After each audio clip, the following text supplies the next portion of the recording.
Hey everyone, Rob Case here, paddling technique coach in Northern California. Now I got a lot of emails asking about how Yago Dora won the paddle battle so convincingly against Griffin in the Lexus Finals at Cloudbreak, how he came from behind and essentially overtook him. Now, before everyone jumps down my throat, yes, we know Griffin was fatigued. He had surfed 2 heats before this, surfed a wave, had to duck dive under a big one, all right before this paddle battle. But it was the strategy Yago used that I want to point out. This is actually a strategy that I teach to the professional surfers I work with once they've learned certain paddling techniques. And it's actually a really simple principle about understanding drag and using it to your advantage. Now, I outline these types of drags and how to use them in the Level 1 Paddling Technique book. That's out now, so go pick that up to learn more. But the first thing to think about and understand is what's called frontal drag. Now, frontal drag is the first point of contact that we experience when we move through water. In a swim study, they showed that when speed doubles, frontal drag increases not 2 times, not 4 times, but 8 times. So when speed doubles, frontal drag increases 8 times, which essentially means that the faster you go, the harder it is to break through that barrier, and the more energy is necessary in order to break through that barrier. Now, the first thing we see in the paddle battle is that Yago is pretty far back from Griffin when they start battling it out. But Yago moves in behind Griffin. And what this does is it causes Griffin to take 100% of the frontal drag while Yago sits behind and drafts Griffin. Similar to how the lead bike in a peloton might take 100% of the aerodynamic drag. In water, because water is 800 to 1,000 times more dense than air, it's even harder to move through. So while Yago sits right in behind Griffin and drafts him, he's conserving energy by not needing as much force per stroke to maintain the same speed as Griffin. Keep in mind, by now, Griffin's already fatigued from the wave he took and fell on, and from the wave he had to duck dive right after. And he's also fatigued from the 2 heats he had surfed prior to the finals. It's actually a miracle Griffin lasted as long as he did in the paddle battle, which really is a testament to his fitness and his mental fortitude. Unfortunately, the physics were against him in this case because Yago saved energy drafting right behind Griffin. Next, Yago implements another strategy to his advantage. Notice when Yago breaks out of the drafting position. It was about 7 seconds after he gets in behind Griffin to when he breaks out of that streamline. Now, there was a study done at the University of Porto on sprint speed. And what you see here is that within the first 4 seconds, a surfer is accelerating up to a maximum speed. And then for about 2 seconds, they can hold that maximum speed with little volatility in their speed. And then after that, they really begin to fatigue, where the speed is much more volatile, going all over the place, and the average speed begins to trend down.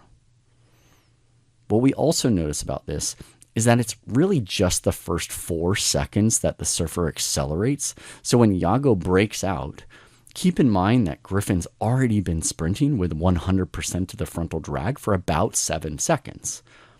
Griff is already in the fatigue phase of the so-called sprint, and more likely, about 10 to 12 seconds down the line in that fatigue phase, and more likely reducing his speed because of that. No matter how hard he tries, he can't go faster. Which brings us to our next principle of drag called wave drag. Now, wave drag is a particularly difficult drag that we experience as well when we paddle. Similar to frontal drag, when speed doubles, wave drag also increases 8 times. So when a surfer is paddling at their maximum speed, unfortunately, it takes an extraordinary amount of energy to go faster. That's what they call moving from displacement to planing in hydrodynamics. For example, most power boats are in displacement mode when they're moving slowly and is described as plowing through the water, creating a swell. In order for the boat to get up on plane, or as they say, out of the hole, it needs to use an extremely high amount of energy. Once it's out of the hole, it's planing, and energy use is more efficient. Unfortunately, at the speed at which we paddle, we're always in the hole. We're always in displacement mode, which means that we're always trying to get to the top of the bow wave that we're creating.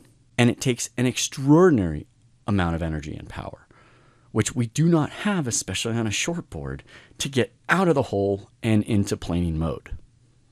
And so, unfortunately, no matter how hard both of these surfers paddle, no matter how fast they turn over their arms or how hard they push, they'll never get to planing with paddling alone.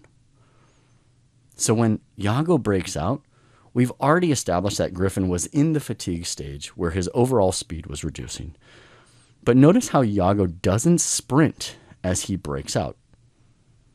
Instead, he waits until he is just short of even with Griffin, and then he brings the sprint.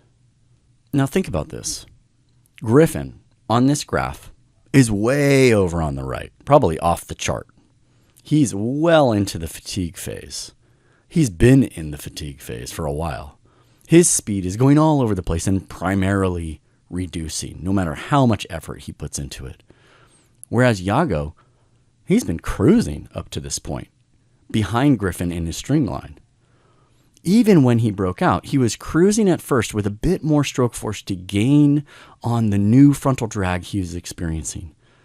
But then he hits a sprint, and he's got about 4 seconds where he gets the most acceleration, and in those 4 seconds, he overtakes Griffin, and in the following seconds, he continues to overtake because Griffin has well past the fatigue level to maintain any kind of speed.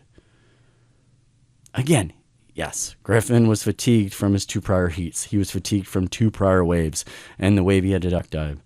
But the brilliance of this wasn't in where both of them started.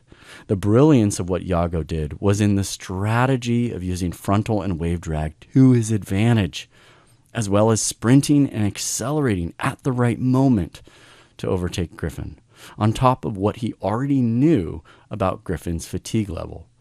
With even better technique, Yago could have accelerated even faster.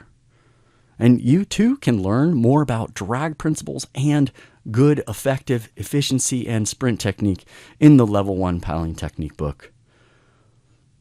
And lastly, the question I got from one of the pro clients I'm working with, and I showed them this, is if I were Griffin in this scenario, what should I have done? Was there a way to hold Yago off?